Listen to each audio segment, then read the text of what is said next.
कभी सोचा है कि ये जो ऊंचे ऊंचे टावर हमारे फोन तक सिग्नल पहुंचाते हैं, उन पर असल में चल क्या रहा है?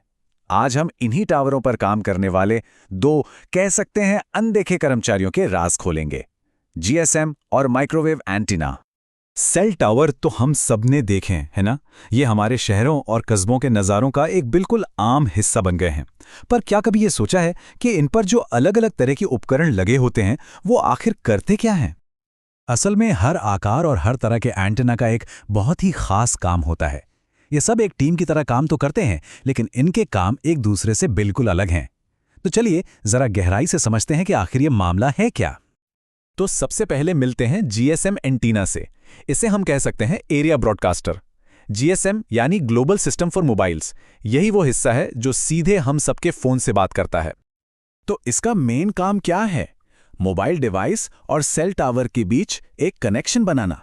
मतलब जब भी हम कोई कॉल करते हैं या इंटरनेट चलाते हैं, तो यही वो एंटीना है जो हमारे फोन से सिग्नल लेता भी है और उसे भेजता भी है। ये जो लंबे लंबे पतले से पैनल हम टावरों पर अक्सर देखते हैं ना, बस वही है जीएसएम एंटीना। इनको बनाया ही इसीलिए गया है कि ये एक बड़े इलाके में सिग्नल फैला सकें, बिल्कुल एक लाउड स्पीकर की तरह जो एक बड़े से हॉल में हर कोने तक आवाज पहुंचाता है। अब जरा इसकी खासियतें देखिए, तब पता चलेगा कि ये इतना कारगर क्यों है।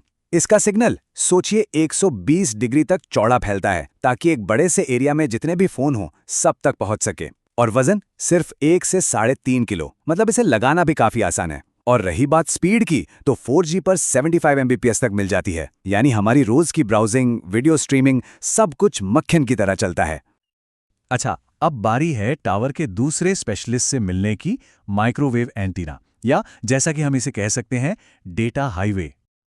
अब देखिए, जीएसएम के बिल्कुल उलट माइक्रोवेव एंटीना हम सबके फोन से सीधे बात नहीं करता। नहीं, इसका काम बहुत ही खास है, और वो है एक टावर से दूसरे टावर तक डेटा को, वो भी बहुत तेजी से पहुंचाना।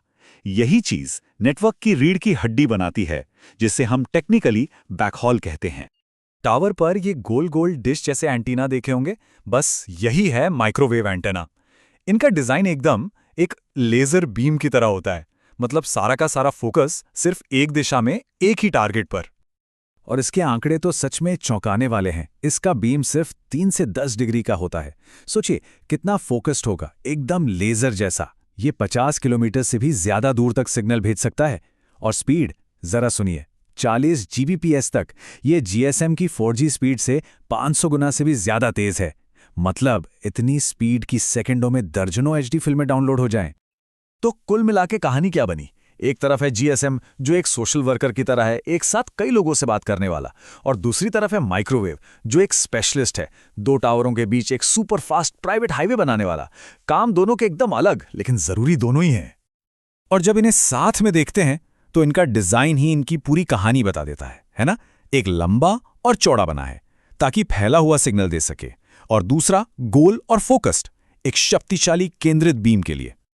चलिए अब जरा ये देखते हैं कि इन दोनों को लगाने और चलाने में क्या फर्क है, क्योंकि कहानी सिर्फ स्पीड और रेंज पर खत्म नहीं होती। असली चुनौती तो कहीं और है। जीएसएम एंटीना लगाना तो कह सकते हैं काफी सीधा साधा काम है, लगभग प्लग एंड प्ले जैसा। लेकिन माइक्रोवेव एंटीना, अरे वो तो बिल्कुल ही अलग कहानी है। उसे दूसरे टावर पे लगे एंटीना के साथ एकदम सटीक, बिल्कुल पिन पॉइंट एक्यूरेसी से अलाइन करना पड़ता है। जरा सी भी चूक, मतलब सिर्फ 1 डिग्री की गलती, और 30% सिग्नल गया। ये बहुत ही ज्यादा बारीकी का काम है। पर यह चुनौती सिर्फ इंस्टॉलेशन तक ही नहीं रुकती। एक बार लिंक बन भी गया, उसके बाद भी प्रकृति अपना रोल निभाती है। और प्रकृति की इन चुनौतियों में से एक सबसे बड़ी चुनौती है बारिश। माइक्रोवेव के लिए बारिश एक बड़े दुश्मन की तरह है। इस असर को रेन फेड कहा जाता है। इसका मतलब यह है कि 10 गीगाहर्ट्ज से ऊपर की फ्रीक्वेंसी पर जब तेज बारिश होती है, तो सिग्नल की ताकत हर किलोमीटर पर 15 डेसिबल, यानी डेसिबल तक कम हो सकती है। अब ऐसा होता क्यों है? क्योंकि बारिश की बूंदें हाई फ्रीक्वेंसी सिग्नल की एनर्जी को सोख लेती हैं। दूसरी तरफ जीएसएम सिग्नल अपनी कम फ्रीक्वेंसी की वजह से मौसम से लगभग बेअसर रहते हैं, उन पर इतना फर्क नहीं पड़ता। तो सवाल ये उठता है कि इन दोनों अलग अलग टेक्नोलॉजीज का भविष्य क्या है? क्या कोई एक दूसरे की जगह ले लेगी?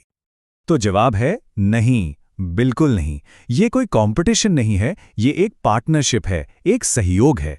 जीएसएम हम सबके डिवाइस तक का फाइनल कनेक्शन संभालता है और माइक्रोवेव उन टावरों के बीच डेटा का सुपर हाईवे बनाता है। दोनों एक दूसरे के पूरक हैं। और ये टीम लगातार और भी बेहतर होती जा रही है। 5G और माइमो यानी मल्टीपल इनपुट मल्टीपल आउटपुट जैसी नई टेक्नोलॉजीज इन दोनों ही स्पेशलिस्ट को और भी तेज और ज्यादा शक्तिशाली बना रही हैं, ताकि हमारी बढ़ती हुई डेटा की भूख को पूरा किया जा सके। तो अगली बार जब कोई सेल टावर दिखे तो उस पर काम करने वाले इन दो अलग अलग कर्मचारियों के बारे में जरूर सोचिएगा।